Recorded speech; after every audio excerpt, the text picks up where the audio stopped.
আজ পর্যন্ত কোনোদিন মুসলমানদের উৎসব শবে বরাত একটা হিন্দু মসজিদে দেখার জন্য আসলো না। মুসলমানদের উৎসব শবে কদর একটা হিন্দু কোনোদিন চাওয়ার জন্য আসলো না। মুসলমানদের উৎসব রমজান মাসের রোজা একটা হিন্দু কোনোদিন তোমার সাথে সমাজ করার জন্য রাখলো না। একটা হিন্দু কোনোদিন তোমার ঈদের নামাজে আসলো না। একটা হিন্দু কোনোদিন তোমার সাথে জুমার নামাজে অংশগ্রহণ করলো না। তোমাকে দেখার জন্য পর্যন্ত আসলো না। তার কারণ হলো হিন্দুরা মনে করে এটা মুসলমানের উৎসব, আর তুমি মুসলমান হইয়া হিন্দুর দুর্গা পূজায় কিভাবে গেলা? আরে তোমার কি হয়ে গেল? তোমার কি লজ্জা শরম তুমি ধুয়ে ফেলে দিয়েছো? তোমার কি কোনো লজ্জা শরমও নাই? তোমার কি কোনো লজ্জা শরমও নাই? আবার কি সুন্দর বলতেছ, ধর্ম যার যার উৎসব সবার। হাই হাই হাই, ও মুসলমান যুবকেরা ভালো করে শোনো, ধর্ম যার যার উৎসব সবার, তাইলে বিয়া যার যার বউ তো সবার।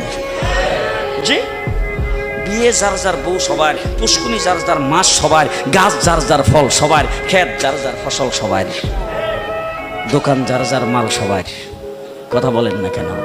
তাহলে আমার দোকানের মাল যদি আমার হয়, আমার ক্ষেতের ফসল যদি আমার হয়, আমার গাছের ফল যদি আমার হয়, আমার গাছের নারিকেল যদি আমার হয়, আমি বিয়ে করলে বউ যদি আমার হয়, মুসলমান আমার পুষ্কুনির মাছ যদি আমার হয়, তাইলে ধর্ম যার উৎসব তার।